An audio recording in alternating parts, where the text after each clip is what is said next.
Bonjour à toutes et à tous. Aujourd'hui, je vais vous présenter un exercice qui est un peu dans la continuité de ce qu'on a fait la dernière fois dans cette série, donc c'est-à-dire sur les polynômes qui envoyaient C dans R et R dans R. Et cette fois-ci, on s'intéresse aux polynômes qui non seulement envoient Q dans Q, mais en fait de manière bijective. Enfin, pas de manière bijective, pardon, de manière surjective. Donc les polynômes tels que P de Q égale Q, en fait. Alors, déjà, la première remarque qu'on peut faire, c'est que si P est dans C crochet X, par interpolation de Lagrange,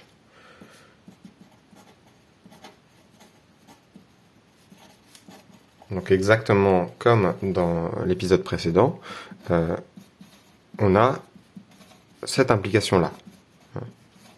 Si P envoie Q dans Q, bah vous évaluez en un certain nombre d'entiers, vous faites de l'interpolation de Lagrange, et ça vous donne que P est un coefficient dans Q. Ok. Mais maintenant, le truc c'est qu'on veut utiliser beaucoup plus que ça.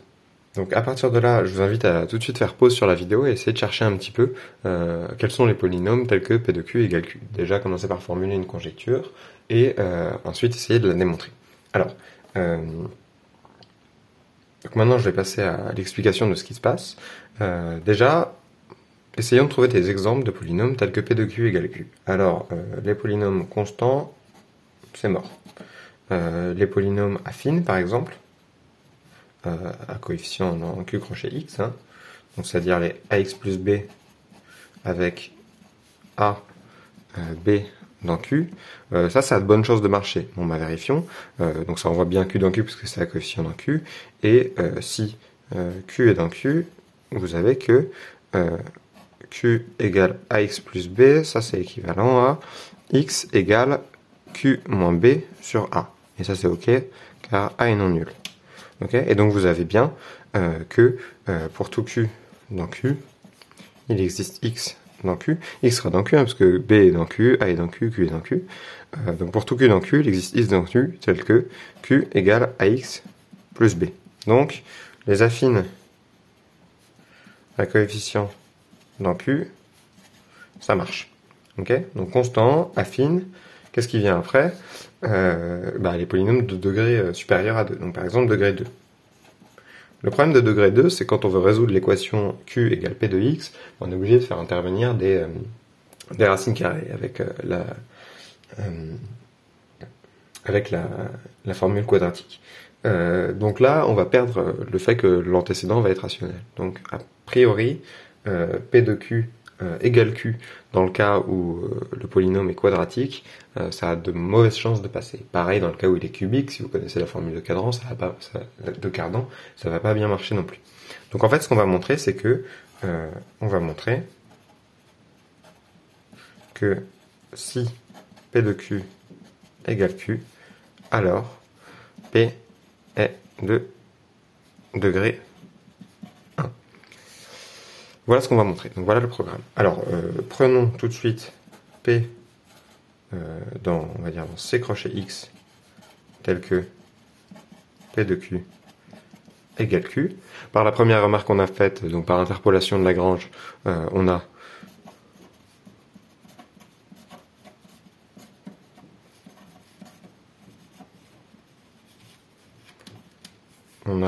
que P est en fait dans Q crochet X, ok, et sans perdre de généralité, on va le multiplier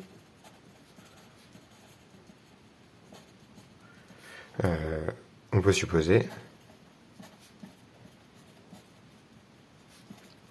que P est dans Z crochet X. Pourquoi on peut supposer que P est dans Z crochet X? Parce que si vous prenez un polynôme dans Q crochet X, vous le multipliez par un entier assez grand, ça vous fait un polynôme dans Z crochet X. Et il faut vérifier que multiplier par un entier assez grand ne casse ni nos hypothèses, ni ce qu'on veut démontrer. Vous voyez que P de Q égale Q, ça reste vrai si vous remplacez P par lambda fois P, où lambda est un rationnel. Ça c'est clair. Un rationnel non nul, évidemment. De la même manière, le fait d'être de degré 1, ça change pas quand on veut multiplier par une constante non nulle. Okay, donc on peut multiplier par un entier assez grand et supposer que P est dans Z crochet X. Donc c'est ce qu'on va faire. Okay, et on écrit P égale somme pour K variant de 0 à N des AK XK, où A0, etc. AN sont des entiers, et AN est non nul. Donc on l'écrit sous forme sous sa forme la plus simple, avec les coefficients. Et on va voir que si P de Q égale Q, alors P ne peut pas être de degré supérieur ou égal à 2. Donc, on suppose par l'absurde. Donc, disons, on suppose que n est supérieur ou égal à 2, et on va montrer en fait que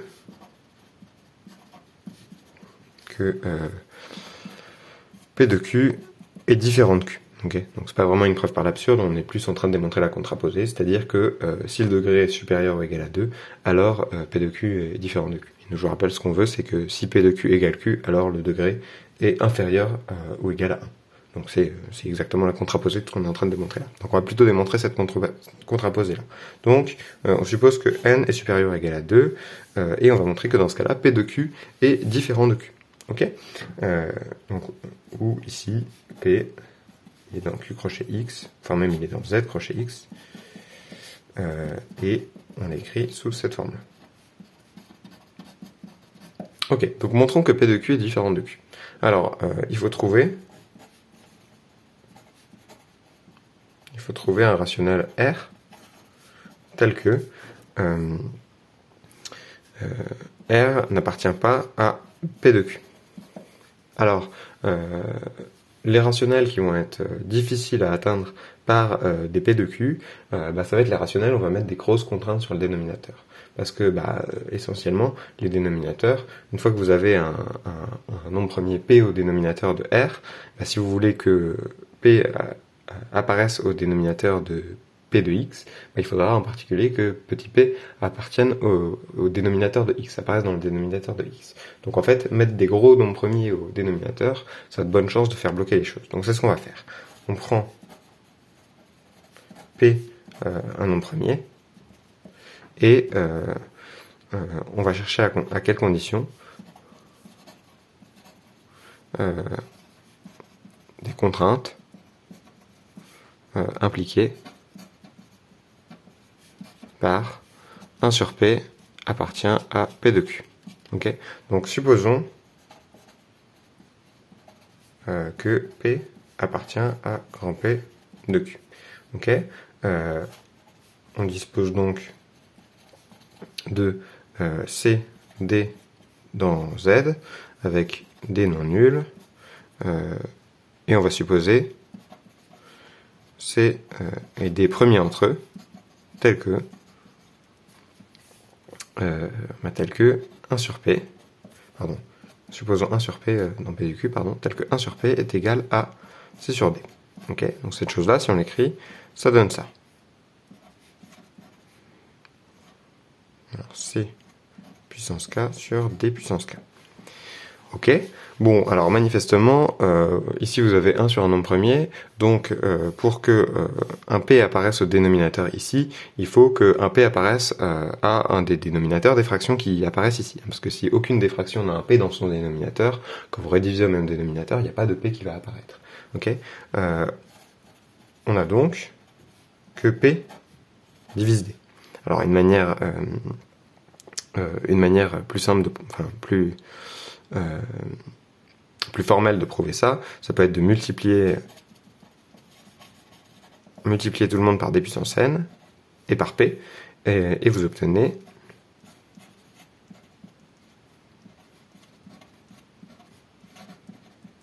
voilà, et vous obtenez donc que P divise D puissance n, et donc P divise D par le lemme de Gauss, et par le fait que P est premier. Ok, donc finalement P divise D. Ok, bon on écrit quoi? On écrit que D s'écrit sous la forme P puissance nu fois D', où nu c'est la valuation p-adique de D. Et donc on écrit ça de telle sorte que D' soit premier avec P. Voilà. Donc là ce qu'on fait, c'est qu'on sort toutes les puissances de P de D et qu'on les met en facteur, et il reste un D' qui est premier avec P. Et là j'utilise évidemment le fait que P est premier pour faire ce genre de choses. Ok, bon maintenant revenons à notre équation de départ ici, et multiplions tout le monde. Non, déjà, réécrivons-la sous la forme faisant intervenir D'. On obtient 1 sur P égale somme pour K variant de 0 à N des AK, C puissance K, D' puissance K, P puissance nu K. Ok? Bon, alors là, je vais essayer de me débarrasser un petit peu des dénominateurs. Donc je vais multiplier tout le monde par D' puissance N fois P puissance nu puissance N. Okay, donc c'est-à-dire en fait par D puissance N. Donc là, je vais écrire sous cette forme-là. Et je multiplie par D puissance N. Donc on obtient D puissance N sur P est égal à somme pour K variant de 0 à N des A puissance K, C puissance K, D puissance N moins K. Je remplace D par P puissance nu D', et j'obtiens cette forme-là. Ici, donc, on se retrouve avec D' puissance N moins K, P puissance nu fois N moins K. Et en face, qu'est-ce qu'on obtient? On obtient D' puissance N, P puissance N nu moins 1. Ok? Je vous rappelle que on a supposé, évidemment, enfin on a montré que P divisé D, donc nu est supérieur ou égal à 1. Ce sera utile. De la même manière, une autre inégalité qu'on a, c'est qu'on a supposé que P était de degré supérieur ou égal à 2. Ok? Alors maintenant, ce qu'on peut faire pour simplifier, c'est tout réduire modulo P. Et il ne va pas rester grand-chose. On réduit les deux membres modulo P. Et regardons ce qui reste. Bon bah déjà on a n nu moins 1 qui est supérieur à 2 fois 1 moins 1, grâce à ça. Grâce à ces deux conditions-là, ça c'est supérieur ou égal à 1. Donc ici, cette puissance de P, bah, c'est une vraie puissance de P, c'est une puissance de P supérieure ou égale à 1. Donc, enfin, l'exposant est supérieur ou égal à 1, donc ce truc-là c'est divisé par P. Donc, de ce côté-là, on a un 0. De l'autre côté, qu'est-ce qu'on a? Bah, on a des P puissance nu fois n moins K. Et on a que nu fois n moins K, ça c'est supérieur ou égal à 1 dès que K est strictement inférieur à n.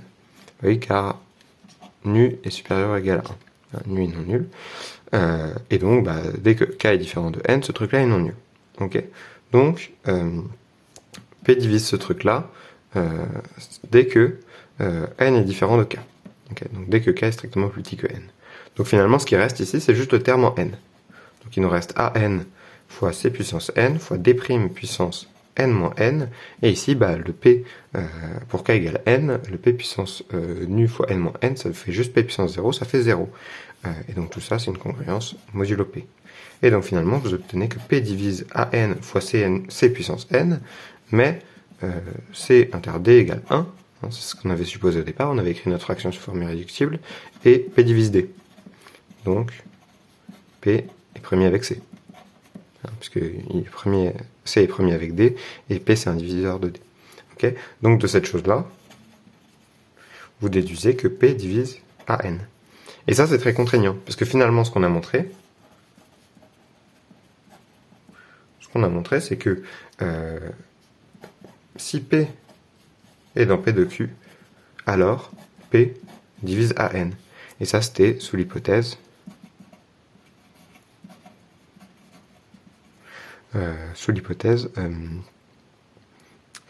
degré de P supérieur ou égal à 2. Mais donc dans ce cas-là, bon évidemment il existe des P premiers qui ne divisent pas N,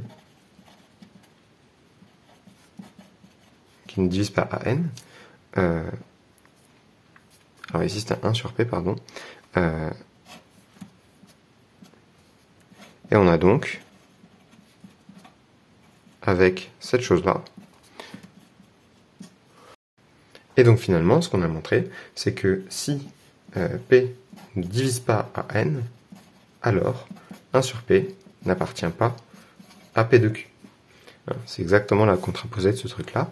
Et donc finalement, bah, vous pouvez en trouver des nombres premiers qui ne divisent pas à N, puisque AN est non nul. Et donc, bah, vous trouvez des nombres premiers tels que 1 sur P n'est pas dans P de Q. Okay, donc, bah, P de Q est différent de Q. Et ça, c'est exactement ce qu'on voulait montrer. On a donc montré que si le degré de P est supérieur ou égal à 2, alors P de Q et différentes Q. Et donc ça nous permet de conclure. Donc par contraposition, on a que P de Q égale Q implique degré de P égale 1. Alors évidemment, implique degré de P égale 1, parce que ça implique, enfin cette chose-là, ça implique que le degré de P est plus petit que 1, et 0 c'est pas possible, parce qu'un polynôme constant, ce n'est pas surjectif de Q dans Q. Et donc finalement, on a déjà vu que les polynômes à coefficient rationnel de degré égal à 1 fonctionnaient, et donc finalement les solutions, c'est exactement les polynômes de degré 1. Donc de l'équation P de Q égale Q sont exactement les P dans Q crochet X de degré exactement 1. Et ça termine l'exercice. Donc voilà, l'exercice est effectivement un peu plus compliqué que les deux petites questions qu'on avait faites la dernière fois, mais vous voyez que c'est des thèmes très similaires, et dans la même veine, vous pouvez regarder les polynômes qui vérifient P de Z inclus dans Z. Alors ça j'ai déjà traité dans une vidéo. C'est pas la réponse qu'on pourrait croire au premier abord, c'est-à-dire c'est pas les polynômes à coefficient dans Z, il y en a plus.